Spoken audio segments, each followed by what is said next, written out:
Well, welcome to the Royal Ocean Racing Club's Time Over Distance series, Volume 6, and we've got Dee Caffari at home in Titchfield. Hi Dee, how are you doing? Good afternoon to you. Very well, thank you, and thank you for having me. Wonderful to have you, Dee. And I really mean that. I've been looking forward to this one, I can tell you. An intro. Dee doesn't really need one, but I'll give you the recap. Dee has sailed round the world 6 times. Her first solo round the world was the wrong way, followed by the Vendée Globe the right way. And Dee is the only woman to have sailed solo non-stop around the world in both directions. Dee has raced in the last two editions of the Volvo Ocean Race with Team SCA and skipper of Turn the Tide on Plastic. That just says it all, Dee. The amazing things you've done. But in an hour, we are only going to be able to look at some of what you've done. There's an awful lot more about you than just what I've said there. But we'll touch upon a bit of that. But if you're happy, I don't know if the people out can see. We've got a cheeky couple of pictures here. So we're gonna swap it round. And Dee. You were really cute. How old are you in those pictures, Dee? What a shame I've changed. It started so well. I was on the right-hand side, I was 9, and on the left, looking quite glamorous in yellow fowlies, I was 6. But little did I know that I was going to spend most of my life looking like that in yellow fowlies. So it was maybe a prediction of the future I wasn't aware of at the time. So tell us, where did you go sailing as a kid? You obviously did. Well, we had a motorboat. I grew up and my dad had a motorboat, and we used to keep it on the Thames at Hampton Court. And It was like our weekend caravan. So every weekend, every summer holiday, every Easter holiday. And I probably learnt my seamanship from my dad at that stage, but I never stepped foot on a sailing boat at all then. But I, threw ropes, tied knots. I did a lot of navigation and kind of motorboat maintenance. And then I came across from the dark side and stepped onto yachts a lot later, when I was 18, in fact. And I've got a horrible feeling that there's a really horrible picture of me coming up next for that. Here we go. No, I tell you what. You know what? Well, just tell us first of all, what this is with your dad, I know, but just tell us where it's taken, what's the boat, that sort of thing. So my dad had this dream of kind of retiring to the Med, living on a sailing yacht, and my mum would send him little paper envelopes full of money to keep him in that lifestyle. It never happened. It was a nice fantasy, but he was quite keen to do some more sailing. So I did everything with my dad, and we went off to the River Yelm, and we did our RYA competent crew and day skipper on a rival 36, that was. And we had all sorts of weather, and I remember doing man overboards in a howling gale in Plymouth Sound, thinking surely that's going to be it for the day as we came in. And we literally stopped, anchored, had lunch. And then the guy said he wanted to do a whole load more. And I was thinking, you are kidding me. Okay. But that was kind of my baptism into sailing. And we used to tell him how he should moor his boat, because obviously we'd come from a motorboat background, and he told us how to do the sailing bit. Mm-hmm. And I'll tell you what, when I saw that picture, Dee, I could see, you're physically, that's 18 years of age. You must have been doing some serious sport as well. What kind of sports were you playing then? You have to be very careful how you say that, don't you, Lou? I thought I got away with it quite well. My hair. I don't know what my hair's doing there. I was playing England volleyball, junior volleyball then, and I was playing more and more sport, and I'd had a background of dancing, realised that I wasn't going to I was getting a bit too big for the dancing, and sport kind of took over my life. And then I went to university and did a sports science degree, so basically just kept playing sport, really. Okay. There you go. So, I mean, there's a nice bit of background, but it isn't, what we're seeing today, where people are getting into, the Oppie class and stuff like that at 6 years of age and going up through those ranks. It wasn't a normal route for you, Dee, was it? No, not at all. And I'm very aware that I kind of jumped into big boats and came without that background of dinghy sailing, and my boat's gradually getting bigger. So I was very aware of that, and very aware of the naysayers kind of commenting on that. So I tried to do as much as I could to prepare myself and cover those bases that I'd missed, those kind of chapters that everyone else seems to do, to try and make up for the deficits that I had in my understanding and my training and my sailing experience, to try and bridge those gaps a little bit. Right. Okay, the next slide. We're talking about here is 2001, Mike Golding. How important in your development was this? Oh, this was crucial. This was my first job in the industry. I'd changed careers in 2000. I'd been a school teacher for 5 years, and I went over to UKSA on the Isle of Wight and retrained. And that kind of opened my eyes to a whole new world I didn't even know existed. And I remember seeing the jobs go up on the board, and I was thinking, oh, what shall I apply to do? And I'd kind of heard of this Mike Golding, I'd seen what he'd done, and I was thinking, wow. And I saw the photos of everybody wearing their white fowlies on the last race that he did. And I was thinking, God, do I have to wear white fowlies if I go and work for him? And I remember having that thought in my mind. And, he had a pretty tough reputation at the time. And I remember going to Ocean Village. I was on a boat. We were doing our preparation for our yacht master, and my leg took us into Ocean Village so I could go and do my interview. And my interview at the time was with Ali Smith and Graham Terrell. And I met them and we talked, and then I had to meet Mike that moment. But yeah, I took my job with him, and I was the nipper on board the Challenge 67 they had, with Graham Terrell as a skipper. And then a year later, he moved on to the race boat, and I stayed and I took over the corporate boat. So I did a couple of years of corporate sailing, Rorke races, fast set races, transatlantic races, and kind of getting up my mileage and my experience. And I remember one thing Mike Golding said to me at the time was, he said, you can blag anything out on the water. He said, because people are going to be on board and they're not going to know any different. He said, but as soon as you come to park the boat in the marina, they're going to know when you get it wrong. Okay. And I was thinking, oh my God. So I would practice in Ocean Village. I'd call up the marina and I'd ask for all the empty berths that were my size. And I'd put fenders all around the boat, and I would literally go pontoon bashing, so that no matter what happened, I knew that whatever the conditions, I could always bring that boat in and park the boat without any dramas. Okay. Yeah, there's one there. And you were a school teacher turned sailor, and Mike was a fireman, wasn't he? Yeah, that's right. Yeah. So it was really interesting if you think of my career trajectory and his career trajectory, and having that influence early on in my career. I'm not surprised I did the route I did, with somebody as kind of inspirational as him and so successful as him, kind of being there, doing it, and allowing me to kind of see the stages in progress. Okay, wonderful. Right, well, next slide. Here we have Imagine It Done in the 2004-2005 Global Challenge. You were the only female skipper in that race. 12 identical boats. And I remember Mike originally, because I did 2 years with Mike Golding on his corporate boat.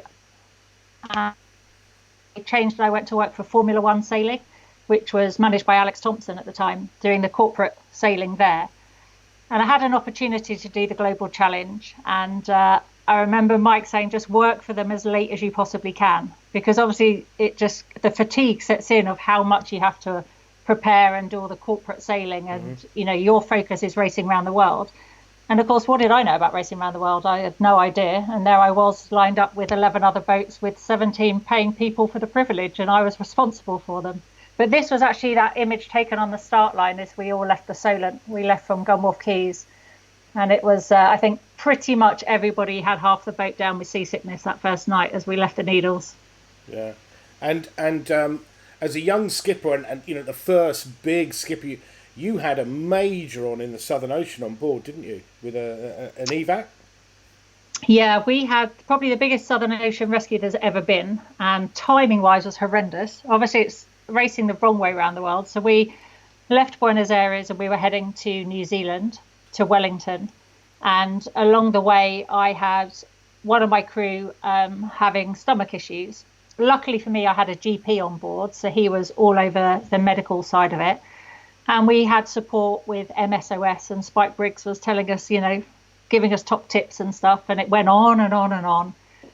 And we have about 3 days of medical supplies really before they run out. But it was at the same time that the tsunami was happening. So Oh all my kind God. of New Zealand rescue had gone in the other direction towards there. So there was nothing to head my way. And so they said, oh, you need to do a resupply. So I did 2 resupplies in the race with 2 other boats in the fleet, getting medical supplies for them. So in the Southern Ocean, there we are, boats side by side, still sailing, transferring like really valuable drugs to each other. And I did it with Paul Kelly, who was skipper of Save the Kids, and Matt Riddell, who was skipper of Samsung. So that was quite a good test. Anyway, we kept him going. We had 9 days of him on board. And I said to my medic, what's the score? And he said, there won't be anyone to give the drugs to if we don't get him off soon. Oh. So I kind of had to press the button almost and initiate a massive rescue, which involved fuel planes, spotter planes, rescue helicopters. I had to find out where the Chatham Islands were. I had no idea where they were. And I had to go towards there, and the rescue all happened. And it was New Year's Eve. And they were in New Zealand coordinating this, and I was the other side of the date line. So it was really confusing. But when you practice a high line, you don't expect it to be in the Southern Ocean when it's a life or death situation. That's for sure. Yeah. Amazing. And you went from a fully crewed challenge boat to do something else, Dee, didn't you? Look at that fresh-faced Dee there. I know. Well, that was only my second round the world. So the lines and the wrinkles and the stress hadn't taken hold. But you could argue that 17 people drove me to sail on my own. So just to explain, 2005 Aviva Challenge non-stop solo westabout. That is not a mistake in my notes. So just explain westabout. That is down the Atlantic to Cape Horn and turn right. That's right. The key there is turn right, and then you battle the Southern Ocean until you pop out at the Cape of Good Hope and come back up the Atlantic. So, it's relatively obvious. But it was Che Blythe, it was his race that the Global Challenge kind of emulated. And he'd done the impossible voyage back in 75 when he'd done this route on his own. And he said, we had a dinner in Cape Town. And by then your crew's kind of survived the Southern Ocean, and they're feeling quite buoyant. And he said, it's only a matter of time before a woman will follow in my footsteps. And you can imagine Che Blythe was old school, heaven forbid a woman to follow in his footsteps. Yeah. So it kind of planted the seed. And as we left Cape Town, we went up to Boston on the next leg. And it's 7,000 miles, a really big doldrum section. The frustrations of the crew kind of boil over, and your sailing exercise has turned into a bit of a man management exercise. And I was like, I quite fancy the idea of maybe trying this without 17 people to be responsible for. And literally, I finished the Global Challenge in July. We finished, and November that same year, I took the same boat without the 17 people off non-stop around the world. Incredible, absolutely incredible. I mean, here's a picture of you alone on Aviva. And as you say, it was set up for 17 people, and there wasn't a lot of changes made to the boat. Is that right? Yeah, I mean, the guys that challenged us worked really hard of what can we do in a really short space of time? We had absolute confidence in the boat. I had absolute confidence, and they did. It was tried and tested. It's 45 tons of steel that could withstand the Southern Ocean crashing into it. But obviously, it's labour intensive for 17 people, so how do we make it manageable? So we put furling head sail on, we put a bowsprit on so I could have an A sail to make any downwind or reaching conditions a bit favourable, not that there's many of them. We put a pedestal on, and then hydraulics on for an autopilot, which was probably the most risky bit because we didn't really have a lot of time to sea trial that and test it. But the guys were fabulous. And even when I said goodbye and I set off, because I hadn't even sailed the boat on my own when I set off, I'd always had somebody on board with me. So when I set off, the last thing Che said to me was, don't cry about it. So, of course, the first thing I did was wave goodbye and burst into tears. I think, oh, my God. And so I made a cup of tea, and that was pretty much my routine for 178 days. If in doubt, make a cup of tea. Okay, if you didn't hear that at home, 178 days, in isolation, going around the world the wrong way against the prevailing winds and currents. I mean, can I ask a very simple question to you? Why? Yeah, I mean, I look back now, or I look at photos, or I read some of my diary entries, and I just think, oh my God, it sounds horrendous. But it's funny because I do that also with like images from the ocean race. You look at it and you go, oh my God, that looks amazing. But you forget that you were actually there doing it. And for me, it was all about an opportunity. There's very few firsts left in the world. And here I had somebody who believed that I could follow in his footsteps and do it. And don't forget, I'd worked for Mike Golding, who had not only won the Global Challenge race, but had done this exact same voyage, but in a Challenge 67. And so, you know, I was just thinking, well, if a female is going to do it, why shouldn't it be me? And I kind of just set off doing it without really kind of taking into account the whole thing of being on my own that long and actually having no idea how to sail solo either. Wow, I'm in awe. I guess ignorance is bliss, you could say. Now, there's a chopper in the picture here, but how many boats, how many things did you see in 178 days? Very few. So I had a helicopter rendezvous where I gave some, because it was videotapes back then, I am that old. I dropped off some videotapes off the south of New Zealand. And I dropped off some videotapes again with a helicopter just rounding the Cape of Good Hope, just off Cape Town. And then this one was as I was coming into the finish at the Lizard Lighthouse. Right. And we were all kind of coming into the finish. It was the same time as the ocean race fleet were going in to Gunwharf Keys. They were coming in, and Movie Star had just had to abandon ship. Mm-hmm. And there'd been the terrible loss of life of Hans Horowitz. Mm-hmm. And of course, I was coming north up from the Atlantic and kind of having a right-hand turn to cross my finish line. And we're all kind of in the same area. It was 50 knots blowing, and they'd just been cruising along on riding the surf, and I was crashing into it as usual. And then we were all coming to the finish line, and I had my first phone call as I approached the UK from the Bay of Biscay was actually from Mike Sanderson, the skipper of ABN AMRO 1, who had literally was going to win the race outright on arrival into the UK. And he just said, I've just told my crew what you've just done, and I want to congratulate you. And I was just like, oh my God, this is amazing. And it resulted in me joining them for the import race in Portsmouth that year. And I just remember that so clearly, that little old me in my 72-foot world and my steel tank had done something big enough to get noticed by the winner of the ocean race. And I thought that was just super cool at the time. Well, the next slide is just an amazing picture from on board. And you can just about pick out the top of the wave that you are going down, and you know this is upwind, I'm guessing, in the Southern Ocean. Dee, is that right?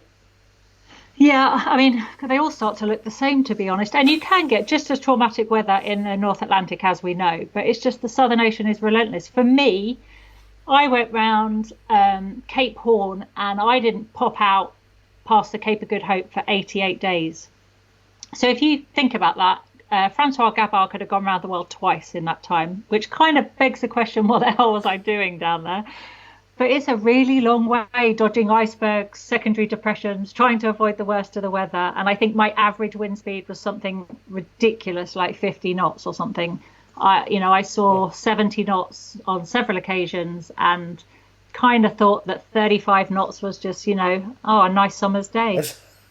I mean, I was actually sharing an apartment with your weather router for that, Mickey Broughton, and I looked over his shoulder a couple of times where he was threading. He was saying you were threading between a 50 knot system and a 60 knot system. I mean, I could just see the dot on the map, but I mean, it must have been incredible to take that on your own.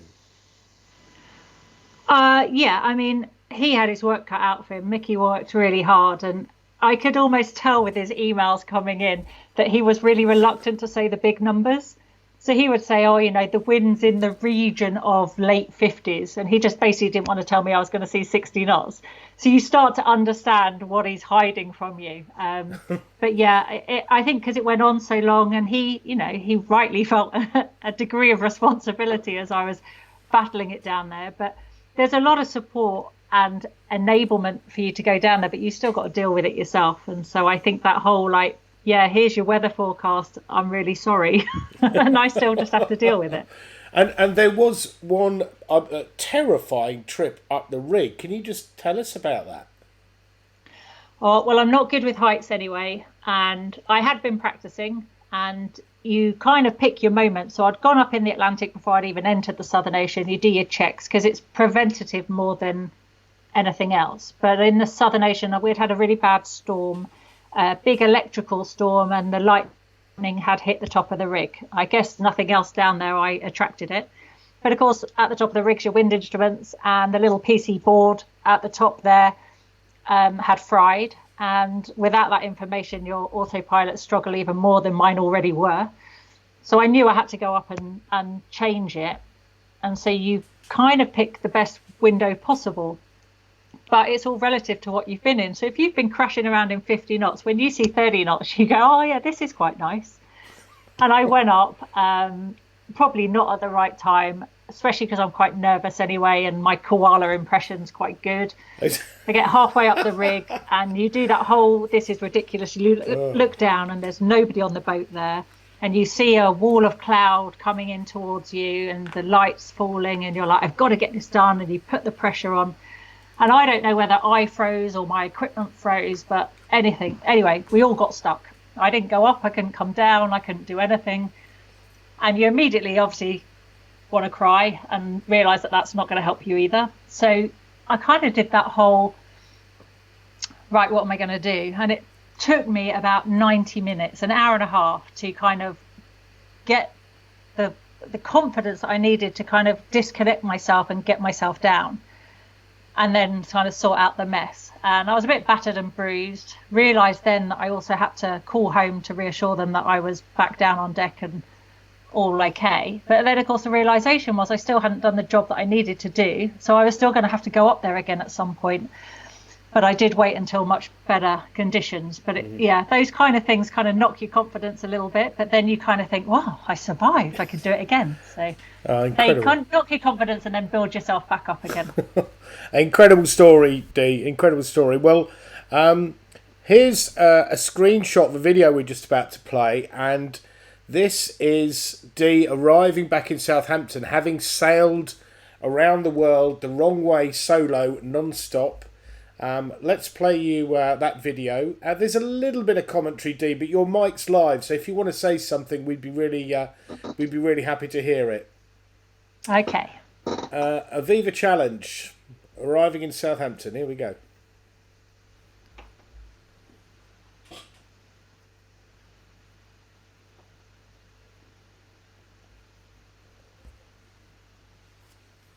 I recognise that, Dee.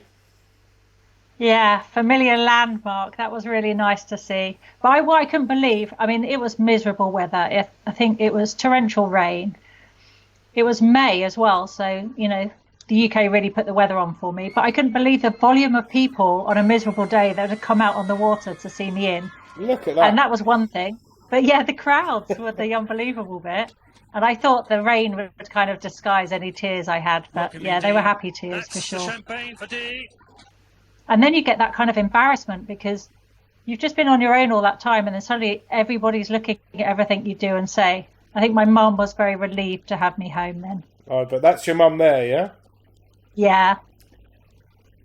She did that whole "I'm very proud of you, thank God you're home" kind of thing.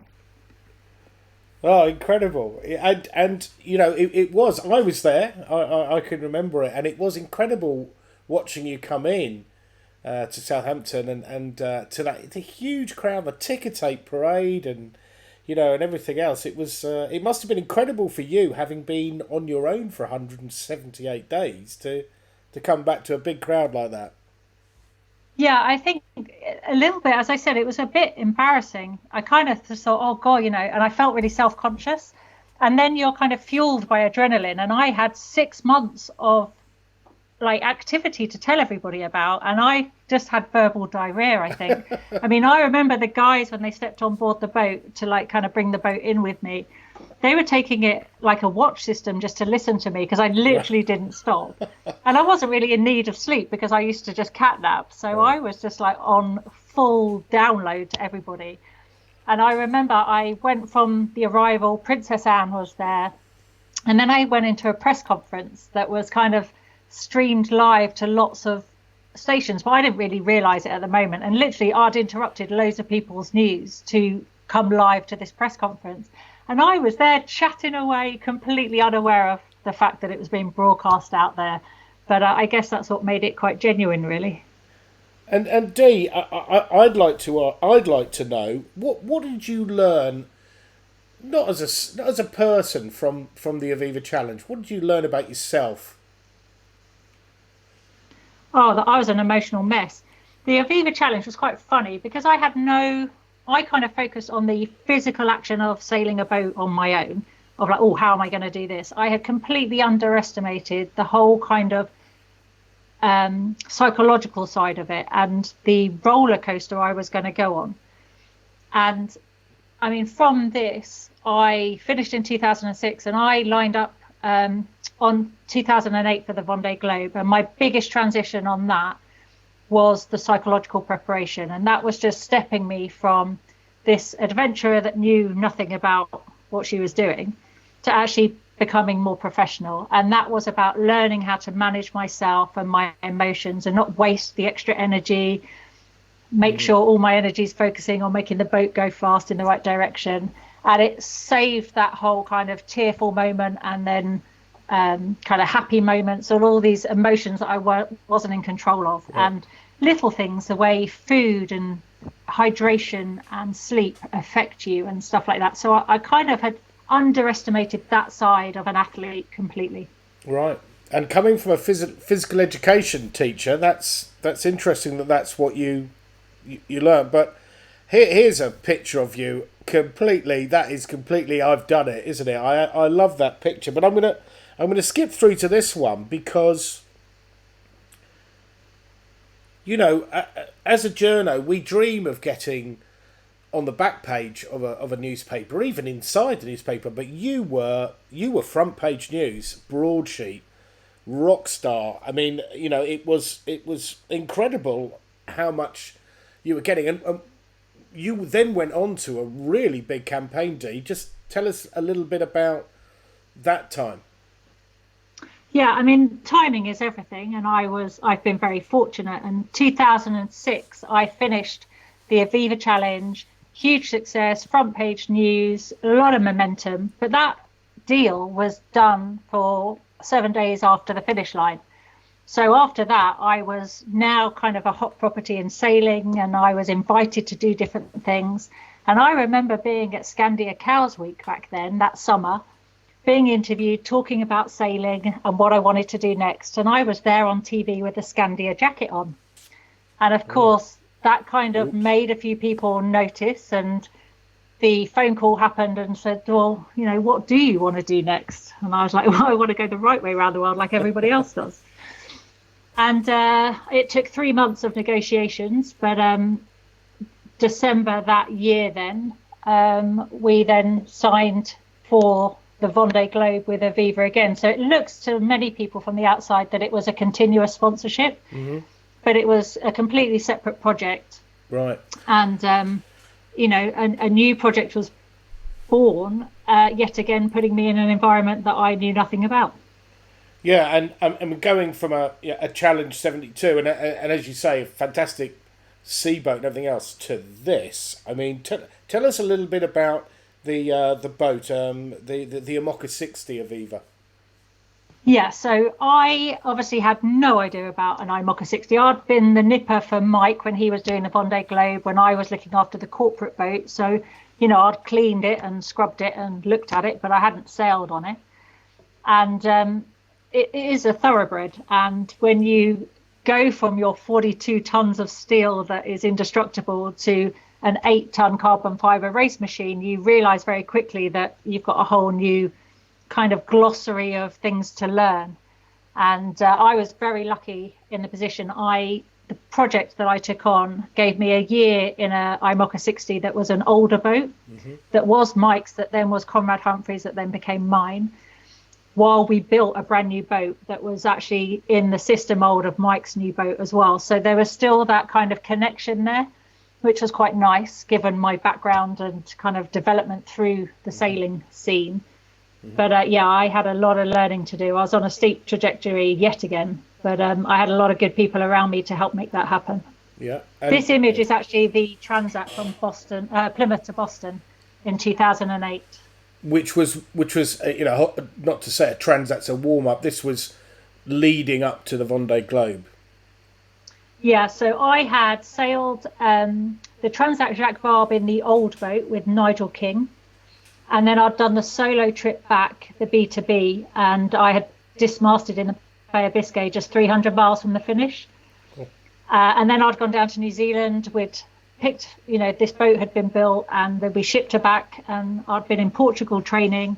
I'd sailed up, and then this was my first race in the Vendée Globe boat that year, so for me to line up with everybody else and actually make sure I could race the boat. Yeah, amazing. We've got a video next, but this screenshot depicts Ecova, Mike Golding, Aviva, Dee Caffari, and he did a lot of testing, a lot of training together, didn't you, Dee? Yeah, so originally the two boats were going to train in Portugal together, and but Mike had some issues that he needed to fix on his boat, so I was down there myself, and actually Mike came down and did a couple of weeks with me out on the water.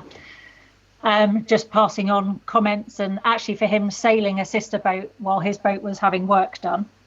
And then we went up to Plymouth, and actually both boats moved down to Plymouth so that we were away from any distractions of home, and we literally were out on the water every day, two boat testing, so that we both grew in confidence of the variables that were there. So we had 5 ballast tanks aside, and getting the right combinations in the right kind of angles was really important, because otherwise you spend your whole time going, oh, should I add a tank, should I not? And having 2 identical boats sailing and putting those tests in is invaluable. So it really kind of gave me a lot of confidence, and a lot of key people did a lot of number crunching to help us out there. But it was really cool having the 2 boats for that period of time, and we're not good at that in the UK, of kind of collaborating so that you both get better. That's where the French are much better at it than we are. Mm-hmm. Well, let's see a video of you in training for the 2008 Vendée Globe. Here we go. And again, no audio, Dee, so feel free. Okay, well, you can tell it's training, so there's a lot of bodies on the boat and a lot of people checking at things. And it would literally be someone on a VHF saying, what number have you got this sheeted on, and what angle is this, and just to make sure that all the variables that we had were the same, and only the one we were testing was different. But of course, with 2 boats together, everybody wanted to come and do some media stuff as well, so we had to kind of manage that a little bit, and that's the hard bit. When you're too available, sometimes you miss out on the focus of the week. But out of Plymouth, it was great. We had all sorts of conditions, which is kind of what you want, because otherwise we get used to sailing one type and we know we're going to get thrown everything. Yeah. And I spent a lot of time with coaches, so I knew I had a steep learning curve. So I had a coach come over and help me. So literally we would go out 10 hours a day, and he'd put me through my paces, and then we'd debrief, and we'd do that for a week. Mm-hmm. I also spent a lot of time in France with Jean-Yves Bernot doing one-to-one weather training. And in this 2-year process of getting ready for the Vendée, I also went mini sailing with Ollie Bond to do some two-handed mini sailing as well. So just trying to fill in those gaps that, people are very aware that I hadn't kind of done the progression. So I was really cramming it all in while I could. Mm. And it was a big Vendée that year. I know you had Desjoyeux, who went on to win, Loic Perron, and I think 5 Brits, which is, I don't think we've ever seen 5 Brits. No, it was the biggest year and it was really cool. And there were 30 boats on that start line that year. And that was the first time it had been a big one. And only 11 boats finished. So it kind of brings home the reality of what you take on, that when you leave the channel there at Les Sables d'Olonne and cross the start line, not everyone's going to come back. But it was a huge British contingent, and it was cool. And actually, Michel Desjoyaux, who went on to win, I remember we were heading down the Atlantic at the start, and he sent me an email, Oh, and really? in it he said, "Don't forget to turn left." And it was just like the best thing ever. I was just really chuffed he knew who I was, but then I realised that it was my reputation had gone before me, and everyone just assumed I'd go the wrong way round again. All right, we've got a video of you in the Vendée. We'll get to that in a minute. But training for it, as you say, with Mike out of Plymouth, and some great stuff. We'll just zoom onto this slide, which is a picture of Aviva, full bore, broad reaching there, and high performance. I mean, with high performance, comes speed, but also danger. And this wasn't a record attempt, Dee. This was a full-on race. What did you have to do to prepare yourself for the Vendée Globe?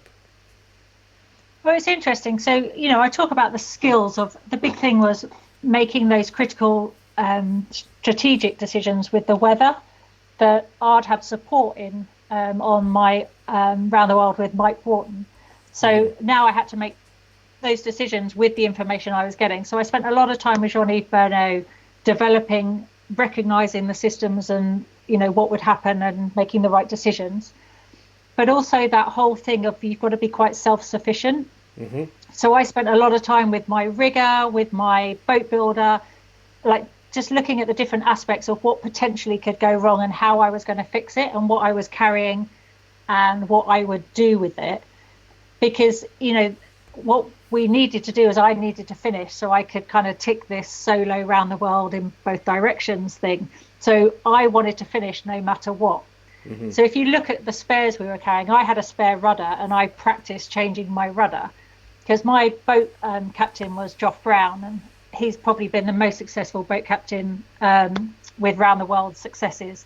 And his previous campaign was with Conrad Humphreys, who, amazingly changed his rudder off South Africa. So he'd gone through that process. So he's like, you need to practice this. So I did. And then talking to Mike was like, well, no, I'm not going to take a spare rudder because if I get to the stage of changing my rudder, I've lost the race. And he was going out to win, whereas I was going round and I needed to finish. Yeah.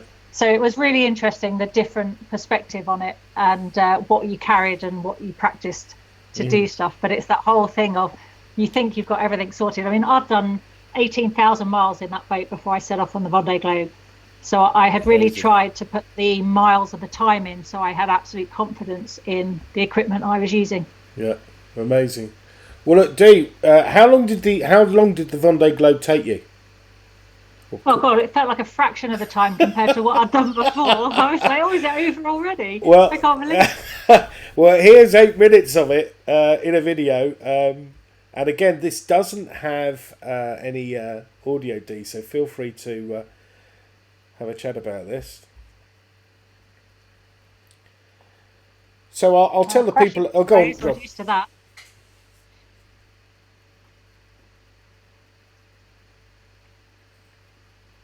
I know it brings back a lot of good memories, It does, is it? It because it's a bloody tough race. That is a seriously tough race, isn't it, Dee?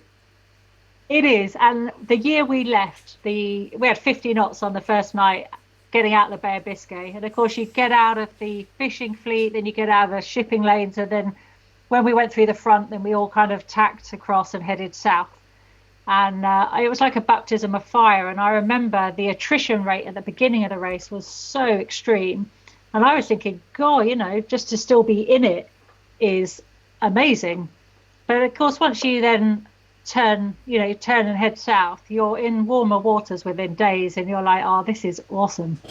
And it's awesome because it's all just happening so quick. So I was heading out there having just spent 178 days on my own. So I knew that I would be able to manage the time. What I didn't know was whether I'd manage the intensity of the racing and the pressure. So that was the unknown for me. And I remember when you get down the bottom of the Atlantic and you do turn left, because Michel Desjoyaux sends you an email and tells you to do that, that first acceleration you get with the first weather system. And I was thinking, God, how do I slow down? And I was like, oh, no, I don't. I'm on one of these boats that is built for this. And you kind of get used to that feeling and sensation of speed, and then you relax and you get the confidence in your boat. But I was quite affected by the issues that other boats were having. So as other people have issues and you get the information, I was quite aware of that. And it did kind of make me slow down a couple of times when you want to check that it's not happening to you. Like if people had keel issues, I would check my keel box, or if people had mast issues, I'd be there looking at the mast all the time. But for me, it was just sail delamination I had as an issue. And you can cut the tension with a knife in Sablé d'Olonne before the start. I mean, I was there for the start of that race, and it is terrifying to actually see the people go yourself. But I saw a few people. I didn't see you with that look on your face. They look damn scared, to be honest with you, when they were leaving. It was interesting. That it is. I mean, the tension is, as you say, pin drop type atmosphere, and people queue early morning to get a spot to watch everyone go out the canal. And I remember I was the first boat out the canal that morning, and to get 30 boats out on the tide, it's quite an operation, and you have to leave on time. But I was just super excited. I don't remember being afraid. I was excited because I felt like I'd done the prep. 18,000 miles in the boat, that's halfway around the world. So my confidence was quite high. It was just a case of, well, I just got to go and do it now. So I was quite excited. And I did the whole emotion of leaving the canal. And then I went and had a little sleep while the boys kind of minced around and got everything ready. Then I woke up and got ready for the start line. Because they send you out like gladiators, don't they, one at a time? Yeah, with your own fishing boat escort. And I mean, it's a lovely atmosphere, but I had to leave at like 7 a.m. And the race wasn't until 2 minutes past 1. So I had a little sleep. I can't believe you were that calm. Hey, here's a question from SF Adler, and this sort of goes with the video at the moment. How did you get weather updates, and what do you use today? So the weather is interesting. It's from a controlled source, so that you can't set up any website where other people can send you information. So it's quite controlled what you're allowed, and you get it, and you can get satellite imagery, you can get the synoptic charts, you can get the grid files, and you can get them from different, whether it's US or European. And it's a case of collating that information and then analysing it and putting it through your software. And it's not really changed that much. There are some new kind of software packages out there that do a really good job of kind of collating all that stuff into one place, making it very easy for your download and quick. And you probably do that a couple of times a day, or if it's quite complex and they're not agreeing, then you need to do it 3 or 4 times a day, just until you get past and they all start agreeing again. Then it gives you more confidence in what you're seeing. And tell us, Dee, you ended up sixth in that fleet is damn impressive, and you had a massive battle with Brian Thompson, didn't you? Oh, I mean, if somebody had said you could be top 10, like on the pontoon the day before we left, I would have bitten their arm off. But, it was a war of attrition, and only 11 boats made it in. And it was phenomenal. And it is interesting. We were in the Southern Ocean, and Christmas Day, I had a conversation with Brian Thompson. He said, I can see you. And he'd been up his rig, and he could see me from elevated up his rig. So I'm kind of waving into the clouds, like in that direction, but I couldn't see him. But that was quite nice. And we literally kind of sailed that Pacific within reach of each other, really, commenting on how quick the barometer was dropping and what storms we were having. And bizarrely, that year, we had this really big, intense storm as we got to Cape Horn. And we were looking at the 2 models and just saying, have you seen this? And it's like, yeah, I'm not looking, or I'm pretending it's not going to happen. And Arnaud Boissier was there as well. So there was 3 of us all coming to Cape Horn at the time of this storm. And it was the first time ever, but the race control actually communicated with us all and told the three of us to stop. And we had to wait for this storm to pass. And you do that whole, really? Are they joking? Am I meant to be hanging out at Cape Horn? Or, I'm racing. This is a bit strange. And Brian wanted to push on, and he got to just behind the island at the Mare Straits, and he saw 80 knots. And I saw probably 55, and then I was like, oh, I'm going. And Callie was probably the same as me. Oh. Anyway, we did that whole, do we wait to get told to go, or shall we just go? And, I don't know if we all started going at the same time or not, but literally then the race was on up the Atlantic, and we had to hang on to this system to kind of make it up there. Yeah. And, I was pushing hard to stay there. And we closed loads on Sam, who had a really annoying system for her off South America. And the gap was getting tighter. We all got to the doldrums, and literally the door shut on me at the doldrums, and those two got through. And I was just left stranded, floating, absolutely gutted. Ate all my Haribo sweets as a result. And still had another kind of 5 days left. I was like, oh God, how's this going to work? You were out of Haribo. I got to within 36 miles. Oh. I know. Well, Sam told me that if I ate Haribo sweets, the wind would come. So I ate all of them, and it didn't. So you I got to within 36 miles of Brian at the finish, and I said to him, I said, you're lucky. If I had had another day, I would have had him. Oh, I think at the end of this video, we see you in the doldrums in sort of misty, no wind, and I guess there's a lot of adrenaline flowing around the stream. Here we go. You look pretty. Yeah, I mean, look at that. That main sheet is just flopping around, and the hard thing is there's nothing you can do, and I find it very hard to switch off.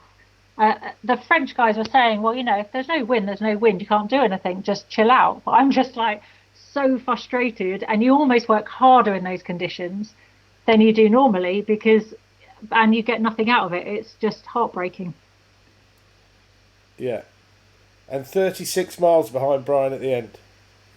Yeah. I mean, how unfair is that? It was a good party, though. I bet.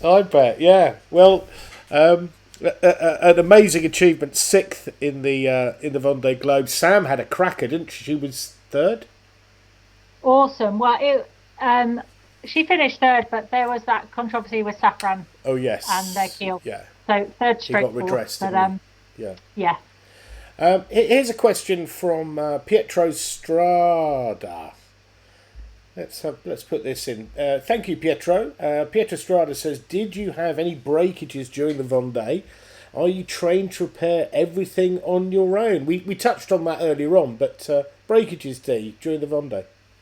Yeah, I didn't really have any showstoppers apart from the delamination of my mainsail. And we'd gone for a really light main, one-sided taffeta. And the ocean race boats were using it as well, and they learned pretty quickly that in their stopovers when they checked the sails that they weren't going to last. And of course they knew that some of the boats on the Vendée had that setup, and it probably was just south of Australia that my taffeta started coming off my sail every time I put a reef in on or jibed or something. It was like a little confetti trail. Oh, cool. And I did everything I could to protect it. Even I ended up cutting up one of my A sails to cover a whole section that was just completely just bare fibers. And then we decided to just sail as normally as we could in the Atlantic and worry about it if it stopped. And I remember the finish coming in, and everyone was like, oh, there she is. And I'm waving away at people, and they weren't looking at me at all. They were just looking up at this mainsail that was just, you could see through it. It was incredible. But it goes to show that the equipment, I had north sails, and the equipment can definitely take it. Right. It can do a lot more than you think it can. Right. Okay. Well, we've got a couple of pictures here, but Dee, we're gonna go for about 3 hours. So there's Dee in the Vendée Globe, and there's Dee in the Vendée Globe. We played that VT a bit earlier. Now I love this picture, not just because I took it, but just tell us what's going on. I'll lead you in there. We've got Lloyd Hamilton, Brian Thompson, Dee Caffari. We don't have Tanya Brookfield there, but hi Tanya, big shout out to Tanya. Toe in the Water, Dee. Why did you get involved with Toe in the Water? Oh, it was an amazing opportunity. I was invited to come and sail with them, and I just was so inspired. So basically, Toe in the Water was about the injured service personnel that were going through Headley Court. So had dealt with all sorts of issues in the field, and the biggest thing is they get left behind by their teams or their units while they're going through the rehabilitation. And when you lose that sense of team, when that's what your strength has been, they get a bit despondent. So we decided that competitive sailing would put them back in that team environment. And I kind of had an experience of sailing with them, and it was awesome. It was super competitive sailing that was really kind of mixing it up with, other people on the water. There wasn't any compensation for limbs missing or, anything going on. And these guys just delivered. And of course, there's a lot of banter, a lot of fun. And I really enjoyed sailing with some very good people and seeing the effect it had on other people. We had a lot of fun with Toe in the Water, and I was very happy to be an ambassador and do some really cool racing with them. Yeah, and I was lucky enough to see some of that, and I think it was a two-way street because, these servicemen and women were getting an awful lot from going out with Dee Caffari, Brian Thompson, these solo round the world sailors. They admired you, I think, as much as you admired them, and I think it was a bit of a two-way street. I think you gave a hell of a lot to those people just by being there. Yeah, and also I don't think they would have known who we were necessarily, and then as they find out, they're like, wow, and you're spending time with us, and then they see us.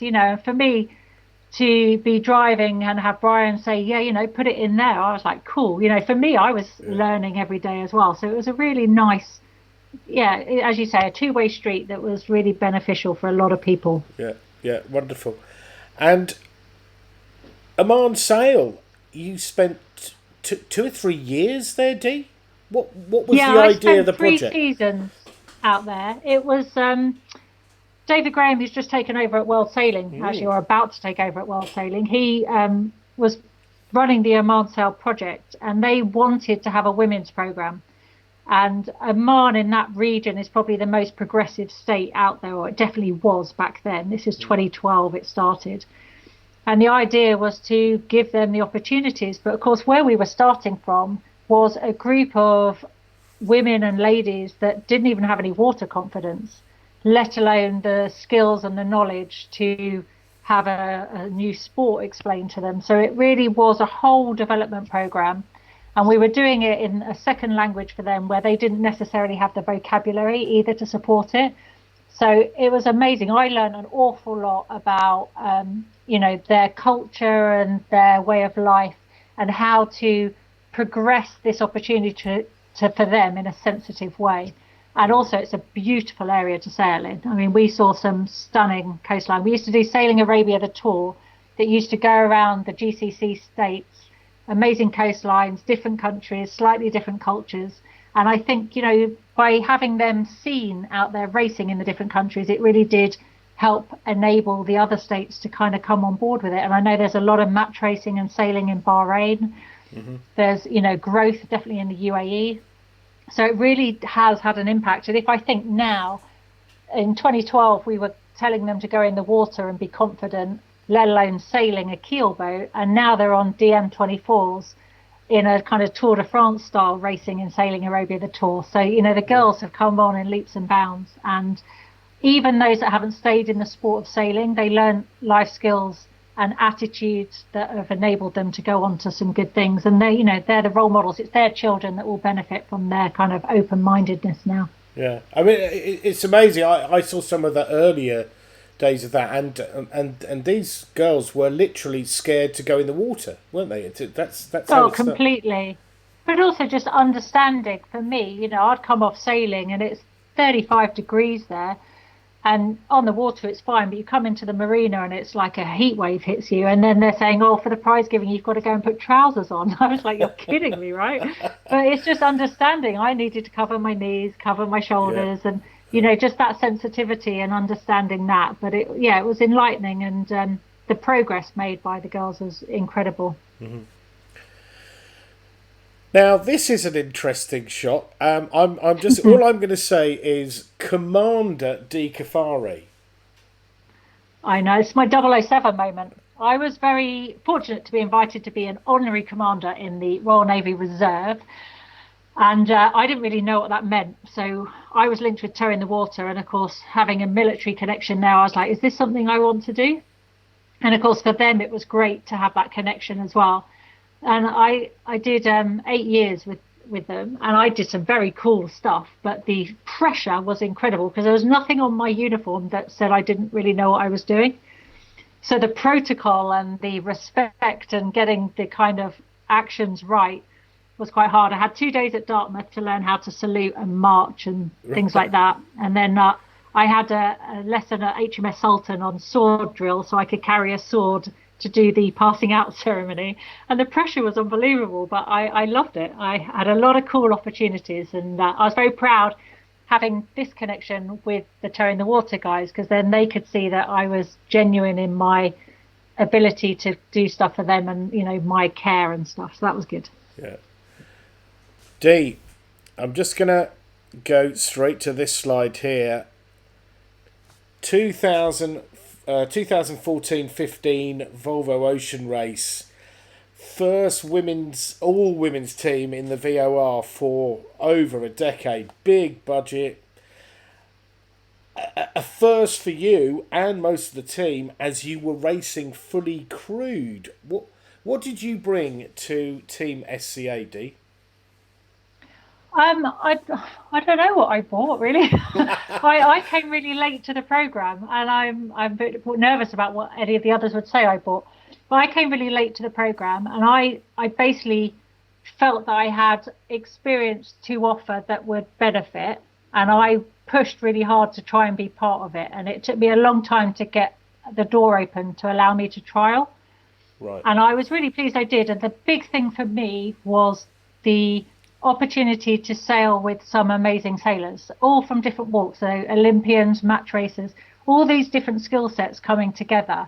And it did take us a little bit of time to get the right people in the right roles to play to our strengths. But to see this skill set, I learned so much from them that actually, you know, that side to me was really beneficial. And, you know, I didn't know, but the knock-on effect of then leading my own team, I learned an awful lot from the SCA setup. But we were so well looked after, and it was a really nice way to do the race. But also it was groundbreaking in the way that the rule has changed and evolved, and we've opened the door to opportunities for women sailors now. Yeah, you certainly did that.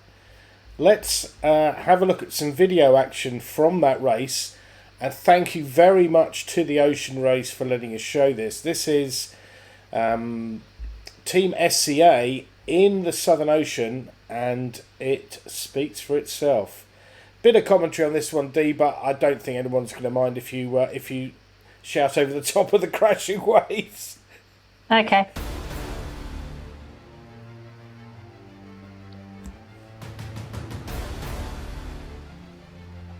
Quick shout out to Libby from me, another Hamble resident. Stay tuned. Leaving New Zealand behind us and heading out into the Southern Ocean.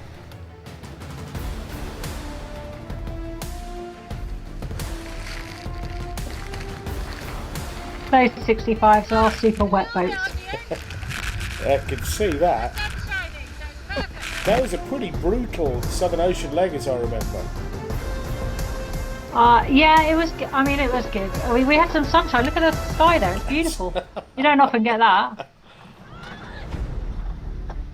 God, at night.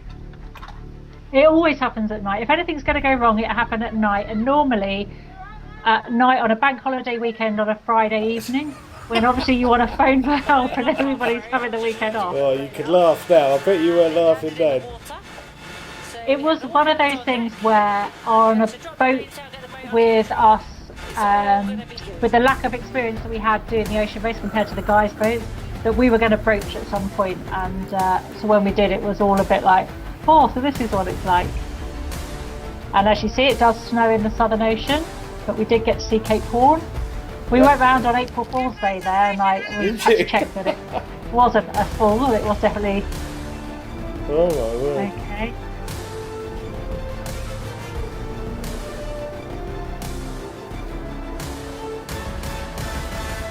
Now, this is interesting. Easter at sea, and we had bunny ears. And obviously, if you're French, you don't even say the word rabbit. And we actually hit a sunfish, and when we hit this wipeout, and I think anybody who had any French allegiance was like, it was because we had bunny ears on. Something was bound to happen. Oh, you blame the bunny ears for this, do you? Yeah. Nothing to do with the unidentified floating object around our rudder. We won't be able to go quite as fast, but at least we're back on our way towards Brazil.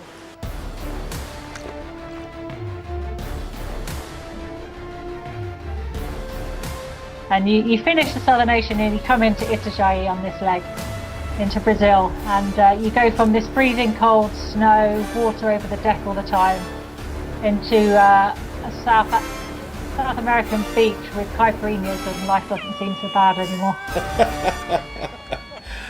Oh, I'm not so sure about that. That looked pretty hairy in there. And a fair few of that team hadn't been in the Southern Ocean before. You obviously had. So had Sam Davies, for example. But Dee, we're gonna keep trucking here because you did have a bit of fun as well. So I'm not sure whether you're gonna like me for playing this, but this is a bit of a boogie before some serious import racing. But here's one that the people at home might not quite have seen before, I reckon.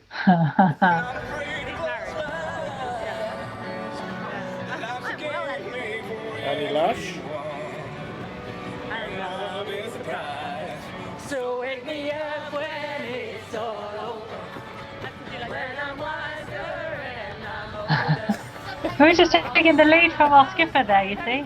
It's important that you are allowed to enjoy yourself as well, you know. We do it because we love it, and it's quite nice to show everyone that we are enjoying it. Down to business, though. I hope you didn't blow your speakers there. But it was no joke. You came third overall in the import race team. Yeah, it was interesting because there'd been quite a push at the beginning to make the import race points not count, because feeling that we may struggle with the import. But the reality was, because we had extra people, we had 11 on board as an all-female team, and the extra hands actually made it a little bit easier for us, and we practiced a lot. I mean, we worked really hard at it, and the import actually ended up being one of our strengths, and finished on the podium of the import series. So it's a shame really that those points didn't translate to the actual overall standings. But we enjoyed the import, and we had a lot of sailors that came from Olympic and match racing backgrounds. So, you know, they were in their element doing the import racing. Right, lovely. Well, Dee, I'm going to move on to Turn the Tide on Plastics. Now, you were the skipper of this for the first time in the Volvo, obviously your second Volvo Ocean race after Team SCA, but this was a totally different setup. This was low budget with a young, inexperienced team. Yeah, I think if you're going to pull the challenges on one plate, we had them. But it was probably one of the most rewarding projects I've ever worked on. And I think if anybody was going to take on all the challenges, so kind of limited budget, late to the party, 80% of my crew are under 30, had never raced around the world before, and an international crew of 10 different nationalities, you know, put that all together, 50-50, fully mixed crew that hadn't been done before. I think, you know, it was perfect for me to put that project on. Okay, I got on a plane with Harry, your partner, and it really brought it home to me how small a budget you had, because you were staying in 3-star hotels. You were going shopping to make the sandwiches, and I don't care if anybody calls it a one design race. That isn't one design. You've got teams that are staying in 5-star hotels, having, you know, fantastic meals, you know, physios, all the rest of it. It's a hell of a handicap, isn't it, Dee? Yeah, and I had experienced the two extremes. So with Team SCA, we were one of those lucky teams with a really healthy budget, and we had fabulous accommodation. We had a chef travel with us. We had a doctor with us. We had a physio with us and a personal trainer with us. And we had all those bells and whistles. And here I was now at the other end of the spectrum, where if anybody needed a physio, we sourced one locally for those needs that we had. Food was, adapting depending on where we were in the most economical way possible. But what I had to do was make it work. This was my budget, and I had to finish the race with that. So, I said to my guys, this is where we're at. This is what we can afford. This is what I'm going to offer you, and this is the deal. You either want this or you won't. There isn't really any room to negotiate. And because I'd been asked to put a fully mixed team, for me it was about practicing what I was preaching. So all my guys and my girls at the same level got the same price, got the same salary. So my watch leaders got the same, my junior sailors got the same. And I said, this is what we're doing, and it's about spending the money in the right place to have the biggest effect. Like, you're going to need new rigging and stuff as you go around. So there's certain expenses you're going to do, but we can't fly everyone's family in because we just don't have that budget. So for some teams, their family travel budget was more than my salary was each month, and that's the difference you're dealing with. That seriously puts it into perspective. Well, again, the ocean race, thank you very much. We've been given a video which is like a review of the race for Turn the Tide on Plastic, and we'll play that one now.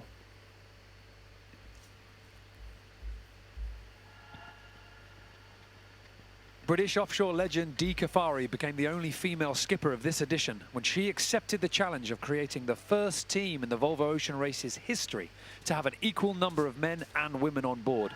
And the majority of her sailors are under 30 years of age. Amplifying the UN's Clean Seas campaign and backed by key partners such as the Murray Puri Foundation, Turn the Tide on Plastic fast became a crowd favourite, with messages surrounding inclusivity in gender and age. With very little time to prepare ahead of the start line in Alicante, Turn the Tide on Plastic made it clear that their intention wasn't just to sail the course, but to challenge for the lead.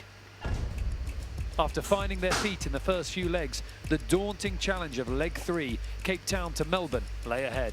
For Dee, leading an inexperienced crew, the main priority was safety. And with 75% of her team having never sailed in the Southern Ocean before, the pressure was on. I'm very fortunate in 5 laps of the planet, I've had 5 successful roundings, but this will be number 6. And I think the buzz I get now will be seeing those faces of the crew rounding Cape Town for the first time. I mean, to take people there and to make it happen. On the legs, they were often in the top 3, at times leading, but they still failed to see the results that reflected their hard work. It wasn't until leg 6, from Hong Kong to Auckland, when things started to look up. With 2 navigators on board, the team sailed down the coast of New Zealand in a comfortable 3rd place behind Team Axonabel and Sun Hung Kai Scallywag. In one of the most excruciating moments of the race, the world watched as the 2 red boats closed down their 100-mile deficit to the leading group and snatched away the podium glory and leaving Turn the Tide on Plastic in 5th place. Their best result so far, but Dee and her team were devastated. Yeah, I mean, we had a good race, and we thought we were going to have a better result. But those pesky red boats always seem to get it their way. The Turn the Tide on Plastic message soon became a global one, aiming to encourage people to change their behaviour towards single-use plastic and marine pollution, and endeavouring to lead and inspire lasting changes in addressing the crisis of plastic pollution in our oceans. And we have a series of filters that it runs through, and every 2 days we change those filters, store them in an airtight container, seal them, date them, and together with the GPS reading on the science project itself, they go back to GMR in Germany and they analyse it and count the microplastics to actually see the harsh reality of how many microplastics there are in our oceans. Sadly, we've done this now right from the very beginning, and sadly, even in the remotest parts of the Southern Ocean, on leg 3, we've seen that microplastics exist. From Auckland onwards, the appetite for a podium position was palpable. On leg 7, they were again in 3rd before problems with their rig slowed their progress. The team made repairs and pushed on, but they slipped to 4th. A new benchmark for their scorecard, and Dee Caffari was delighted with the progress her team was making, especially on a leg as tough as this one. Made me realise that they had just realised that they'd sailed the toughest leg and finished in 4th place, and they deserve all the credit they can get because they did it well. I was very proud. With the Southern Ocean legs completed, the team started leg 8 on top form. The first 7 days at sea saw navigator Nico Lundven's strategic brilliance take Turn the Tide on Plastic to the lead, where a drag race formed as the boats left the doldrums. Now that the tactics had all played out, it would come down to pure speed. Over 2,000 nautical miles of straight line racing, the chasing pack pushed Dee Caffari and her crew back into 6th place. The team knew they had not yet shown their true form, and with the last 2 legs of the race, it offered an opportunity. On leg 10, the team rounded the southeastern tip of Ireland in 6th as the wind shifted and created a high-speed drag race. Turn the Tide on Plastic found the speed that had eluded them before. They closed up to the pack, but could only move up to 5th before the finish line appeared all too soon. The final leg wouldn't be easy, but Turn the Tide on Plastic was not the same team that started the race. Turn the Tide on Plastic claimed 5th spot into The Hague, completing the lap of the planet, a euphoric moment for both skipper and all of her young squad. Tied on points in the overall standings, all eyes were on Turn the Tide on Plastic in the Brunel import race in The Hague, needing to beat David Witt's Sunhunkai Scallywag by 2 places in order to secure 6th overall in the ocean standings. After starting well, Turn the Tide on Plastic slipped behind the Scallywags and the pressure was on. But when David Witt's team became entangled with a turning mark, Dee Caffari capitalised, holding on and finally claiming a well-deserved 6th overall.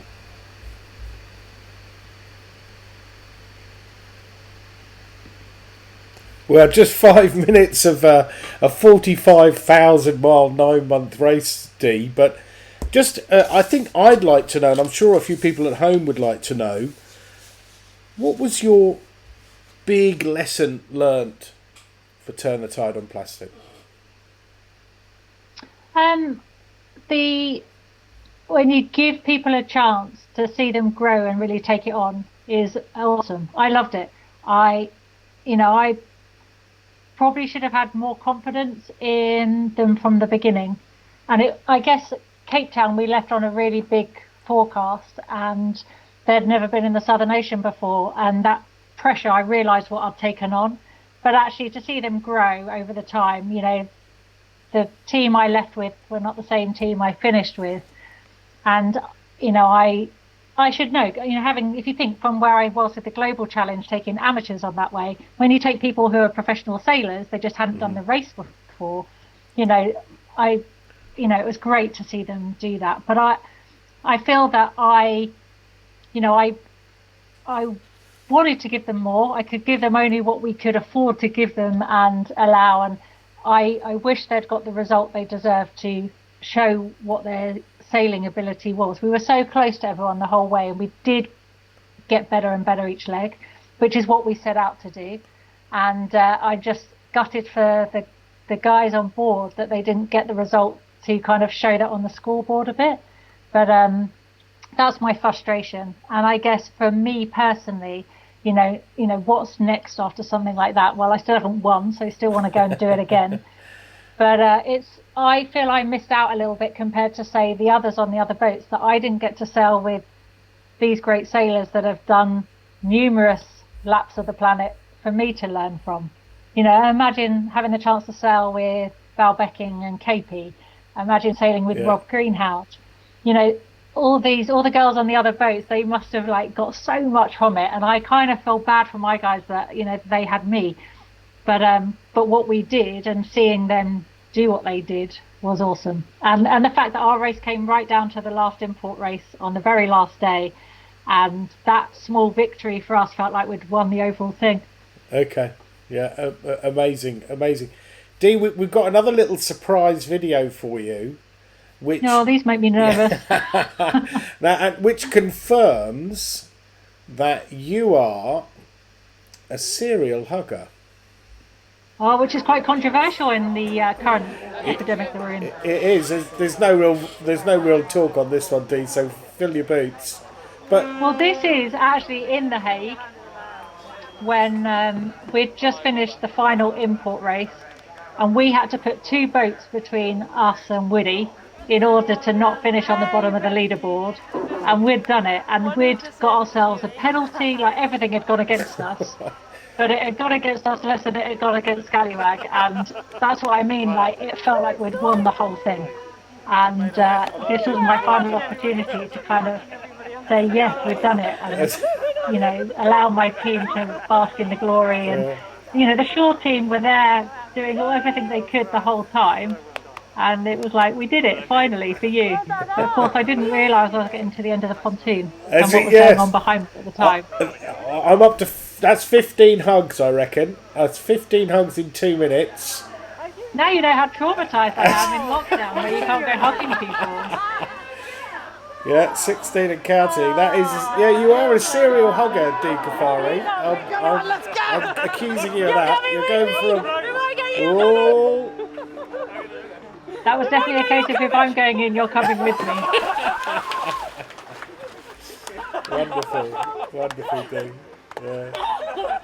Yeah, I mean, it gave us a small insight. I mean, we didn't even win that import race, but it gave us a small insight into what it felt like to win, because it felt like we'd won. Well, an amazing story. Dee, we were supposed to go for an hour. We've gone for an hour and 15 minutes, but...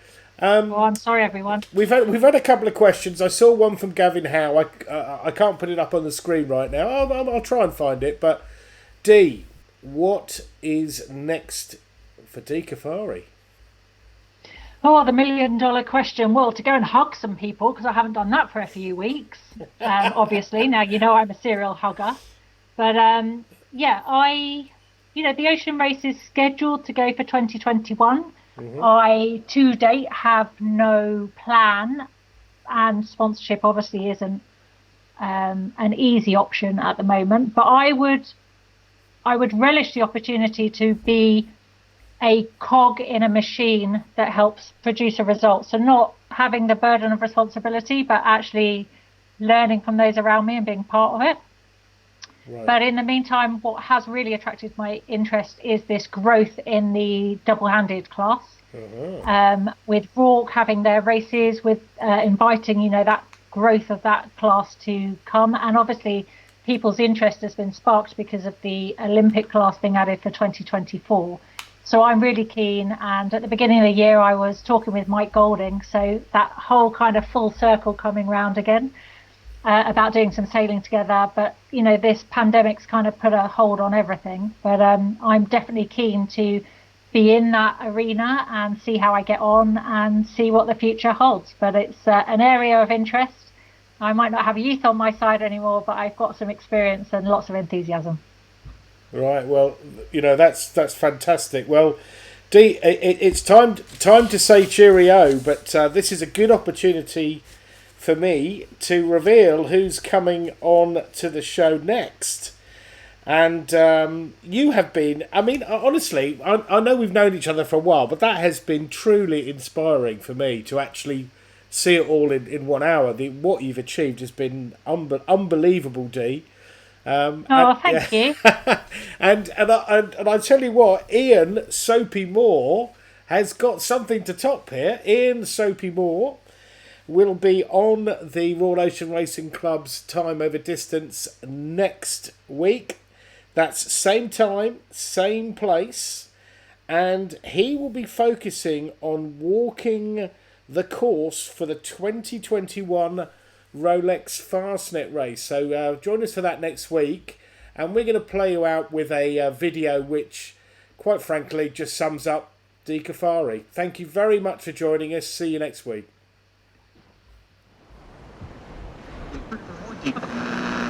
Someone once said, if it was easy, then everybody would be doing it. I'm Dee Caffari. I spend a lot of my time working in conditions like these. I've raced around the world 6 times, with a crew, on my own, the right way, and even the wrong way. It's not always where you want to be. God, I'm frustrated right now. And then it's the only place you want to be. At times, it can get pretty exciting. I was a school teacher until I was 27 and had never been out to sea. The old job still comes in handy though. At times it can get a little rough, but you do get the odd moment of peace. Other times it is just outright brutal. But you get up, you get moving, and you keep racing. Now we're down to the final 500, and they're bloody right there, and I'm really tired. I might look back and say this was fun. That was pretty fun, actually. I'm going to continue to dare, dream, and discover. It's not easy, but the good bits always outweigh the bad.